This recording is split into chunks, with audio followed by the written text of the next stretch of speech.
So, going to be a relatively short tutorial because I don't want to bore everyone to death, and trust me, this software is quite intense, so we're just going to get straight into it. So real quick, I'm going to, that was the wrong button, I'm going to reset mine back to factory default so everyone who's just recently installed the program will be looking at the same things as me.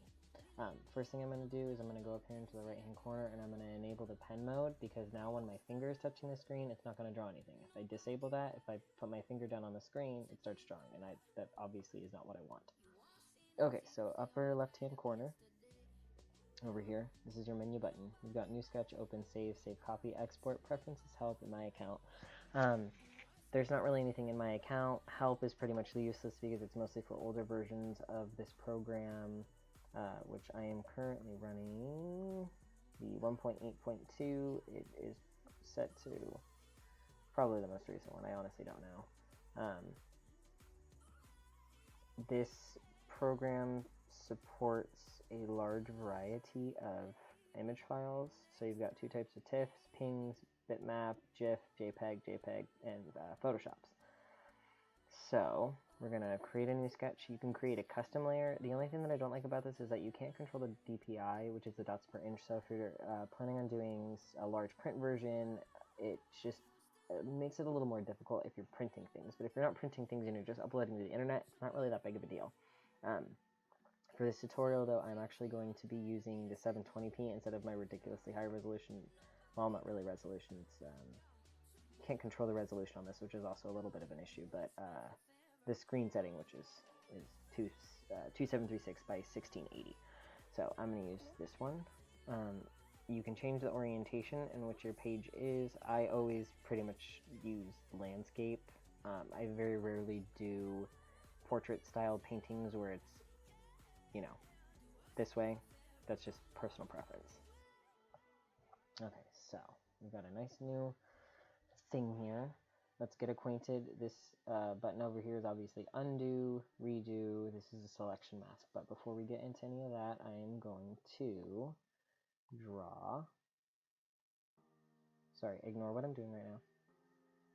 We'll get to this later. We're going to draw.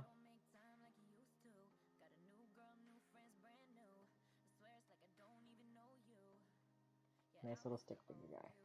This will just give you the basic understanding of all the buttons I'm about to mess with. Also, I have a screen protector on my tablet with my Surface Pro, which gives me a little bit more traction with the pen nib against the screen, which feels not exactly like pencil on paper, but pretty close to. Okay, so selection tool, you've got your lasso. Obviously, you just draw the shape that you want to select, and it's like, okay, that's what I'll select. Then you've got, over here real quick, this is a replace. See, it tells you if you hover over it, it says replace. So if I do this, and then I do this, it replaces that previous selection. This is add, so now I'm going to add that to it. This is subtract, I'll subtract that from it. Now I have nothing selected. So let's select the face real quick.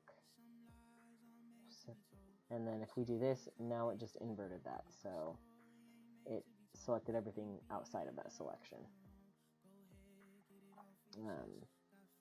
That's deselect right there. This is the tolerance level. So if you've got multiple colors that you're using on a particular piece, let's just do some blue real quick. Oops. No, I don't want to select. I want a pencil. I'm a cute stick figure that's blue. Hey dude, what's going on? Okay, so then we go back over here to the selection tool real quick, and we have our nifty, this is like a magic wand. There you go, it's the magic wand. The tolerance is the amount of buffing zone that it will select upon clicking the specific color, which helps if you actually click the specific color. Let me zoom in real quick. So my tolerance is way too high. It's literally selecting the entire image, which obviously I don't want it to do. So I want it to select the blue. So that's selecting a little bit further out of the blue than I would like. So I'm going to undo that. I'm going to drop the tolerance down a little bit. Okay, now it's not selecting enough. I dropped it too far. You see what I'm saying here, though. Okay. So we're gonna move over here to zoom out real quick, close that, get that out of the way. This is the transform tool. So, real quick, let's just mess with the blue guy. We like the blue guy. Blue guy's pretty cool. So let's make him short. Small, I guess. Not necessarily short, but small. So, you can scale. By the way, I'm doing the scaling with my fingers. I'm not quite sure how to do it with the pen, but I like using my hands better anyway. This is the transform, like a straight up transform tool. You can like change kind of where almost the perspective is, but not entirely. But I mean, like, you can make him look like he's quite two-dimensional, right? Turn his whole body, whatnot. I almost always use my fingers for this though, just because it behaves awkwardly when I try to use the pen. I don't know. I think it's because you have to have both. Like, if you read the little tips, it's like you have to have both of your fingers on there to do stuff with it. So I would just prefer if there was a way to like lock this in. Oh, there is. Cool. Okay, so if you want to lock it and you want to scale it specifically, you just tap on the screen with one finger and then click and drag with the other finger. Oops, if I can get it to do it again. No? Not gonna do it again? Okay, well, I did it a second ago, so that was pretty cool, I guess. This changes the movement in whatever direction you're going. So if you want to move him just up or down instead of like all around, you just select. You can flip him the other way, rotate, but you always have to OK whatever you're doing or you just cancel it. Okay, so we're gonna deselect that. This is the paint bucket. Something that's pretty cool about this one is it's got like the solid paint color. You got your gradient, and you can select multiple colors. So let's make the middle blue, and we're gonna do this yellow, kind of yellow. That's more yellow. That should be green in the middle. There we go. I made green. And then over here we'll do. Well, we'll just go with the quote-unquote primaries. So there you go. And then you can add more colors in. Let's make it. I don't know what colors I'm making over here. Purple. There we go. Just by you literally just click. You can add as many colors as you want, and to get rid of them, you just click and drag them past the initial point that you made. So let's change this to orange and drag this.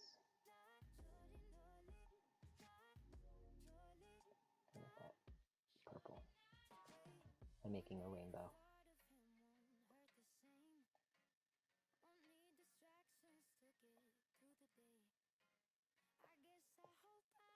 Yay, a rainbow.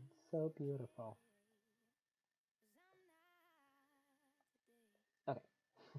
Sorry, this is like a, whoa, that's not what I wanted to do.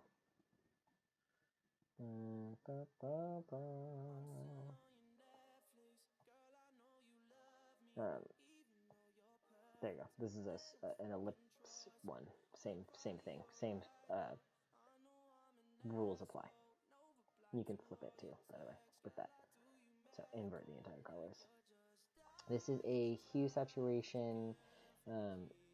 I don't like that they call this light because it's technically value, but that's fine. So let's make it more saturated, less saturated. Obviously, the only one we're adjusting right now is the blue. So what's the opposite color of blue? You're correct. It is technically a red or orange color, depending on the shade of blue you're using. So that's cyan right there. So let's do OK. And then if we go back over here again and we drag this over to red, you understand how colors work. Hopefully, if you're using an art program.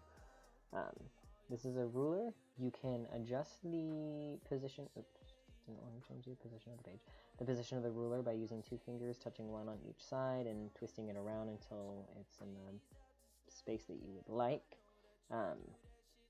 No matter where you draw on the page, no matter how far away you are from the ruler, it bounces it straight to the ruler. So, see where the pen is right now? Over in the upper left-hand corner of the canvas? Oh my gosh, look how did my line get drawn all the way over there?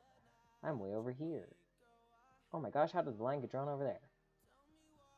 And then it does the same thing. There's an elliptical one of the same, and you can change the structure of it. This is a pretty nifty tool. Hang on real quick. I'll give this a new, oops. I don't normally draw on white. It's not good for your eyes. It actually stresses them out pretty hard, and it gives you an incorrect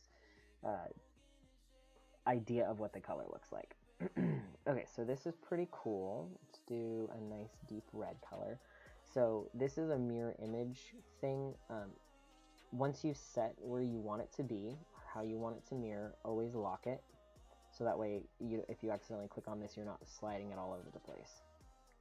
So this literally, it does exactly what it sounds like. It mirrors whatever your strokes are on the other side at exactly the correct proportion and distance. The other thing that you can do is you can actually lock it so you're only allowed to draw on whatever portion you start drawing on. So if I'm over here on the right and I drag it all the way over here to the left, it stops letting me draw. But once I drift back over to the right, it'll pick it right back up again. So this is really cool if you're trying to do designs that have repetitive symbols that are mirrored on each other. You can do it vertical, horizontal and vertical. You can even do this one, which is like a star. I always do the same kind of basic. Unselect that. See, it's pretty cool. So I think this is one of the coolest features actually that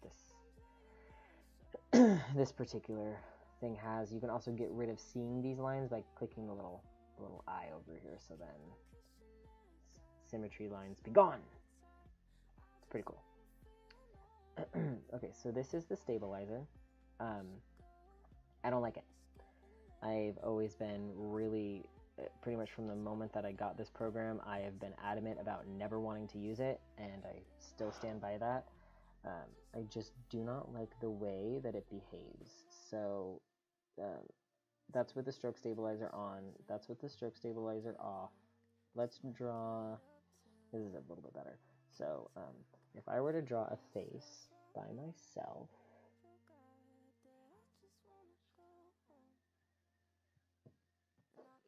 sorry, I'm trying to adjust the Pro how I want it.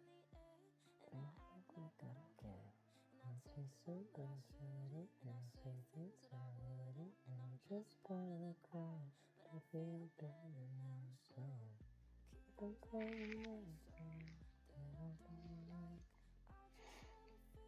love Sasha Sloan. She's fantastic. Okay, so we're all quick like, this is a hat. Yes? Did we all understand that? I hope so, because if not, why am I even drawing anymore? Okay, so a pretty generically shaped head. Let's give it a neck.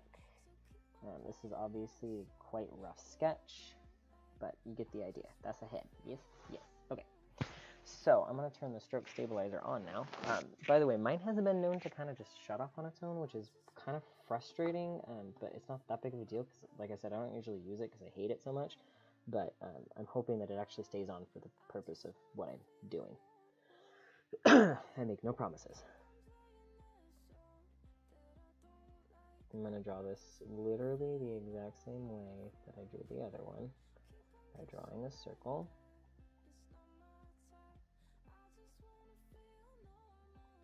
Drawing the jaw.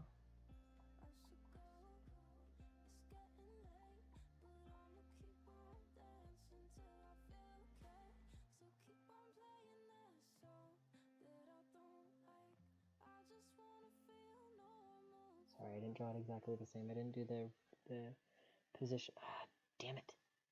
That's a perfect example of exactly why I don't like it, how it's bouncing my line around. I don't like that. You see that? How it keeps, it thinks it knows what I want, and it's completely wrong, and I don't like it. Okay, so you be the judge, whichever one you like better.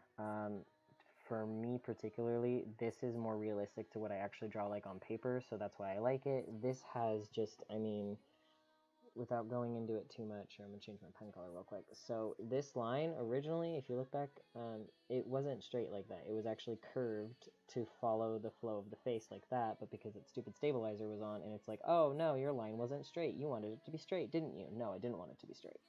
I think what they're going for is like a stabilizer, the way that it works in Paint Tool SI and Photoshop, and it decreases the amount of jitter that you get. But I personally don't understand why so many people are like, oh, the Surface Pro has such terrible jitter. I literally, I mean, that's a pretty freaking straight line. I think you just have bad, shaky hands. So, like, look how straight those lines are. I ain't got no stabilization on. This is just me drawing a straight line. Like, I'm sorry, are you moving your wrist? Because that's going to give you that curved effect, which you can also do with your whole arm, which is what I'm moving right now. So, there you go. That's most of the stuff that's up there. This is, we know what this is. That's a line. That's a circle. Well, you know, almost a circle. Let's make a circle. There we go. And a square. So that's pretty cool. And those are also, all those shapes are always based off of whatever pen you're using. So if I'm going to switch over here to this like marker style, and I draw that, then it's going to see it has more of a marker look. And then this pencil, and you've got an airbrush. See how light that is? How hard that is to see? Wow. Wow. Real quick, let's do a test of colors. So this is red. Yes, we agree this is red. Fantastic. Let's add some blue to that red. Oh my goodness, it turned purple. Okay, then one last thing before we call this one donezo. Almost all of the tools have brush properties. I say almost all of them. They all have this. They all have generic hardness, size, you know. If you're using your screen like a tablet, like I am right now, it's literally flat on my desk, almost flat on my desk. I'm using the hinge on the back, but you can tap that, and that's pretty cool, and you can change your thing by doing that. So that's pretty nifty. Let's get all this garbage over here. So black because it's easier to see. Blah blah blah blah. And then your opacity. So like all of them have these settings. However, once you get into your brush library and you start messing around with stuff, get rid of that one. You'll see that in some of them. By the way, that's to open up the brush properties. You just double click on it. Some of them have advanced settings, and this is where you get to learn how your hand responds to the program. This takes time, patience, and an understanding of how they all work. So let's see real quick. So my brush size is relatively large, 26. So I mean that's with almost full pressure. So that's full pressure. I'm pressing down really hard on the screen. That's light pressure. If I'm dragging, so just literally holding at the back end of the pen and I'm dragging it across, it's not actually putting anything down because there's not enough pressure. So let's try that again. There we go. See that? This is super light pressure. So you go into the advanced side and you do the size with the light pressure. If you want to have like really flicky looks, see like that? Look how flicky that is. Look how tiny it is on the edges. That's really accurate to how a pencil behaves. So you just have to really, really, really honestly, you got to mess around with all these settings until you get yours just right, and then you can duplicate your pencil if you want to. If you don't want to lose whatever it is, like add a new pencil, do it yourself brush, and then you can literally just like go over and duplicate this whole thing. So unfortunately, I know as much as nobody likes to hear that, you have to kind of just mess around with the brushes and figure out what you like. So if there is something you want covered a little bit more in depth, specific questions, go ahead and leave a comment below, and I will make sure that I get to it as probably honestly over the weekend. I'm supposed to hang out with my friends for a little while, so I'll do my best to get it done before. and get it uploaded as soon as possible. But this is all I really got for right now. If you've got any questions, let me know.